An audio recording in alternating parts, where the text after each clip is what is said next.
original suits under Article 131 of the Constitution of India in Supreme Court.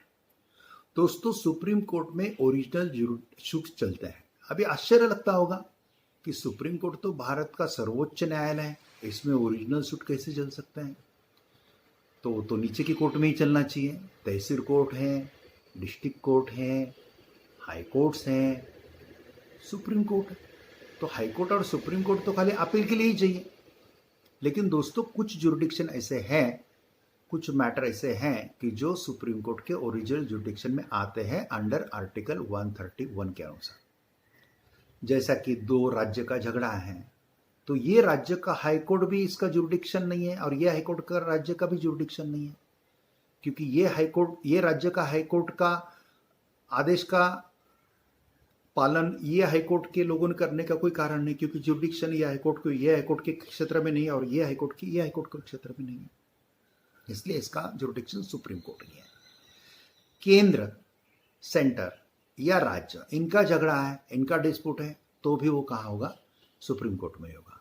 तो चलो हम पहले वर्डिंग देते हैं, एज एक्चुअल वर्डिंग क्या है कॉन्स्टिट्यूशन ऑफ इंडिया आर्टिकल 131 का। Constitution of India, Article 131, original jurisdiction of the Supreme Court subject to the provision of this Constitution, the Supreme Court shall, to the exclusion of any other court, have original jurisdiction in any dispute A between the Government of India and one or more states. Government of India and one or more state, इनके बीच में कोई dispute है वो case. B, between government of India and any state or states on one side and one or more other states on another side. Central government of India और कुछ राज्य एक बाजू में और कुछ राज्य दूसरे बाजू में, ये भी एक प्रकार है। और सी, बिटवीन टू और more state if and in so far as the dispute involves in any question whether of law or fact on which the existence of extent of legal right depends। तो ऐसे इसके wording है दोस्तों। तो ये matters supreme court के original suit में आते हैं। इसका एक्चुअली कॉमन आदमी के साथ ताल्लुकात नहीं आता है। जो राज्य सरकार के जो मैटर्स रहते हैं राज्य सरकार के थ्रू डायरेक्ट सुप्रीम कोर्ट में आ जाते हैं। इधर केंद्र सरकार के जो लॉयर रहते हैं उसके थ्रू चलते हैं। तो ये मैटर में कॉमन पब्लिक से कोई ज़्यादा लेना देना नहीं है, खाली एक आइटम है, इसलिए मैंने इसका वीडियो बनाया है। तो ये सुप्रीम कोर्ट में स्टेट के भी लॉयर्स रहते हैं, स्टेट के रिप्रेजेंटेटिव लॉयर रहते हैं और केंद्र के भी रहते हैं। तो दोनों मिलके ये चलाते हैं दोस्तों। और इसका जो जैसा नीचे की कोर्ट में ओरिजिनल सिविल सूट चलते हैं वैसे ही सूट यहाँ पे चलता है दोस्तों। तो सेम प्रोसीजर है, लिटिल बिट, खाली इसको सुप्रीम कोर्ट रूल्स ने फ्रेम किया है और उधर सीपीसी ने, सिविल प्रोसीजर कोड ने उसको फ्रेम किया हुआ है, बाकी हाई कोर्ट और नीचे की कोर्ट में। और सुप्रीम कोर्ट जो चलता है सुप्रीम कोर्ट रूल्स के अनुसार चलता है। आपको देखना है तो supreme court rules and procedure के ऊपर मेरा एक 2 घंटे का स्पेशल वेबिनार मैंने लिया था लॉयर्स के लिए, और पूरा इंग्लिश में ही है, आप देख सकते हैं, हमारे यूट्यूब चैनल पे है, आप चाहिए अगर आपको सुप्रीम कोर्ट रूल्स में इसमें जनरली वो लॉ स्टूडेंट्स के लिए, लॉयर्स के लिए जिनको जानना है भाई सुप्रीम कोर्ट रूल्स क्या हैं उसके लिए है, तो आप देख सकते हैं। तो दोस्तों इसमें मैं आपको बता रहा हूँ खाली इसके स्टेजेस जो हैं। तो पार्टीज सूट के क्या है, ये ऑर्डर 25 में आता है, ऑर्डर 26 में प्लेंट, ऑर्डर 27 में फिर issues and service of summons ये स्टेज होता है। सुप्रीम कोर्ट रूल्स ऑर्डर 26 हो गया। 27 में रिटर्न स्टेटमेंट, सामने वाले का जवाब, सेट ऑफ, काउंटर क्लेम वगैरह, ये टेक्निकल स्टेजेस हैं। फिर अगला जो ऑर्डर है 29 प्लीडिंग के बारे में है जनरली। और फिर 30 का जो आर्टिकल है 30 डिस्कवरी एंड इंस्पेक्शंस। फिर 31 ऑर्डर के अनुसार एडमिशंस। फिर 22 के अनुसार ऑर्डर 22 के अनुसार समन्सिंग एंड अटेंडेंस ऑफ विटनेसेस। फिर एडजॉर्नमेंट्स वगैरह जो हैं ये ऑर्डर 33 के अनुसार चलती है। Order 34 hearing of the suit, order 35 withdrawal and adjustment of the suit, and order जो 36 है ये payment into the court, and order 37 जो है वो स्पेशल केस से रिलेटेड है। दोस्तों कुछ मैं सुप्रीम कोर्ट की जो केसेस हैं, केस लॉज है, ये अंडर आर्टिकल 31 के ऊपर वो मैं बताता हूँ। इसके भी काफ़ी केस लॉज है। एक पेज में सपोज 10 पकड़ो, ऐसे 9 पेज उससे ज़्यादा भी केस लॉज है। तो मैंने कुछ केस लॉज निकाले हैं, मैंने तो सब मेरे स्टडी के लिए निकाले ही है, लेकिन आपको मैं कुछ इसमें के बताता हूँ।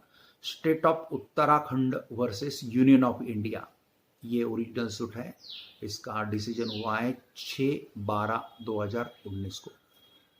14/11/2019 का मैं लेटेस्ट बता रहा हूँ आपको, state of Tamil Nadu versus state of Karnataka, 2 राज्य के झगड़े, पहला वाला एक राज्य और केंद्र। Then Roger Mathew versus South Indian Bank, 13/11/2019 का। बाद में medical council of India versus state of Kerala, ये है 12/9/2018। Government of NCT of Delhi versus Union of India, ये 4/7/2018 का है। State of Karnataka versus state of Tamil Nadu, ये 16/2/2018 का है। ऐसे काफ़ी है दोस्तों। तो ये हो गया ओरिजिनल जुरिडिक्शन जो है सुप्रीम कोर्ट के। हमने देखे सुप्रीम कोर्ट के ओरिजिनल जुरिडिक्शन काफ़ी प्रकार के हैं, लेकिन इसमें के हमने 2 देखे। काफ़ी प्रकार ऐसे हैं कि जैसा 32 आर्टिकल के अनुसार जो रिट पिटिशन फाइल होते हैं, ये भी ओरिजिनल जुरिडिक्शन में सुप्रीम कोर्ट में आते हैं, जिसमें 5 टाइप के रिट फाइल होते हैं। हेबस कार्पस है, मंडामस है, सर्टियोररी है, क्यू वारंटो है, प्रोहिबिशन है। इसके बारे में हमने पिछले एपिसोड में पूरा लिया था। और दूसरे जो ओरिजिनल जुरिडिक्शन में एक्स्ट्राऑर्डिनरी ओरिजिनल जुरिडिक्शन भी एक रहता है, जिसमें पिल पब्लिक इंटरेस्ट लिटिगेशन आते हैं, जो आर्टिकल 32 के अनुसार ही फाइल होते हैं। तो उसके बारे में हम अगले एपिसोड में देखेंगे। और ट्रांसफर मैटर जो रहते हैं, 2 राज्य के ट्रांसफर्स रहते हैं। सपोज महाराष्ट्र का कोई केस है और गुजरात में ट्रांसफर करवाना है, तो इसको सुप्रीम कोर्ट से ही होता है। फिर वो मैट्रिमोनियल केसेस के काफ़ी ट्रांसफर हमारे पास आते रहते हैं। और रेगुलर सिविल क्रिमिनल कोई भी केस अगर ये राज्य से दूसरे राज्य में ट्रांसफर करना है तो ये सुप्रीम कोर्ट के पास आता है। तो क्रिमिनल केस जो ट्रांसफर होता है वो सेक्शन 406 ऑफ CRPC होता है। सिविल केस जो ट्रांसफर होता है अंडर सेक्शन 25 ऑफ CPC होता है। तो इसके बारे में हम सेपरेट एपिसोड ट्रांसफर केसेस के बारे में लेंगे, क्योंकि वो एक इम्पॉर्टेंट सेगमेंट है। और दूसरे कुछ ऐसे कि सेम इशू के ऊपर अगर हाईकोर्ट में केस चालू है, बहुत सारे हाईकोर्ट में केस फाइल है, तो फिर वो सब केसेस एक हाईकोर्ट में या सब केसेस सुप्रीम कोर्ट में, ऐसा भी ट्रांसफर का एक प्रोविजन है। ये सब ओरिजिनल सुप्रीम कोर्ट की जुरिडिक्शन में आते हैं। सुप्रीम कोर्ट की जुरिडिक्शन 6 टाइप के होते हैं दोस्तों। जो मैंने पहली ये सीरीज जब शुरू किया तो पहली सीरीज में मैंने 6 के ऊपर चर्चा की है।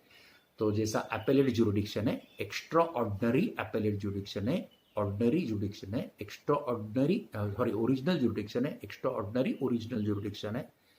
देन उनका रेफरेंस जुरिडिक्शन है, जो प्रेसिडेंट वगैरह जो रेफर करते हैं या गवर्नर रेफर करते हैं, रेफरेंस है। और फिर जो लास्ट जो है उसमें कहाँ है, वो इनहरेंट पावर सुप्रीम कोर्ट के कुछ अलग जुरिडिक्शन है, जो जिसमें रिव्यू क्यूरेटिव पिटिशन वगैरह फाइल होता है दोस्तों। तो बस मुझे इतना ही बोलना है। सुप्रीम कोर्ट में बहुत लॉयर्स हैं, सभी अच्छे हैं, कोई लॉयर खराब नहीं है। खाली आप क्या करो, अच्छे लॉयर को कांटेक्ट करने के बाद और उनके साथ बात होने के बाद फिर बाकी और जगह पे ज़्यादा चर्चा मत करो। अगर सुप्रीम कोर्ट में कैंपस में आते हैं और उसको लोग मिलते हैं तो उसमें टॉट मिल जाता है, चीटर लोग मिल जाता है। मैं काफ़ी एपिसोड में अंत में बताता हूँ ताकि आप सावधान रहें, क्योंकि चीटर लोग फिर सस्ते के चक्कर में या कुछ महिला फुसला के फिर ले लेंगे, फिर और पैसा निकालेंगे, फिर काम अच्छा नहीं होगा, कभी कभी पैसा लेके निकल जाता है। तो ये होता है। इसलिए कभी भी सुप्रीम कोर्ट में कैंपस में जाने के एक्चुअली जाने की ज़रूरत ही नहीं रहती। हम तो बोलते हैं तमिलनाडु के लोग, महाराष्ट्र के लोग, हम तो इतने लोग हमारे ऊपर विश्वास भी रखते हैं कि वो केस सब कुरियर से भेज देते हैं या ईमेल से भेज देते हैं। हम केस फाइल करते हैं, सब उनको भेजते हैं देखने के लिए, फिर हम मंगाते हैं। ऐसे सब लॉयर करते हैं, ऐसा नहीं कि हम अकेले करते हैं। सब लॉयर जो है सब क्वालिटी के अच्छे हैं, सब करते हैं। और फिर वो हियरिंग का तारीख आता है, उस समय पक्षकार को आना है तो आओ, नहीं आने तो जरूरत नहीं। यहाँ पे पक्षकार का डायरेक्ट हियरिंग होता ही नहीं है, इसलिए पक्षकार को लगता है खाली वो हमारे दिल्ली के आजू बाजू में जो उत्तर प्रदेश वगैरह एरिया है, गाजियाबाद है वगैरह, उधर के पक्षकार को आना है तो आ सकते हैं। खाली वो उनको पीछे ही बैठना पड़ता है, उनको बोलने का वगैरह खुद किधर भी चांस नहीं मिलता है। तो जरूरत नहीं आने की। आप उसका आपका समय वो अननेसेसरी बर्बाद मत करो। तो ऐसा राइट पर्सन के ऊपर विश्वास रखो, और विश्वास रखने के बाद पूरी श्रद्धा रखो, तो फिर आपका काम अच्छा होता है। दोस्तों बस इतना मुझे यहाँ पे बोलना था। आज के लिए इतना काफ़ी है। जय हिंद, वंदे मातरम। Thank you, thank you.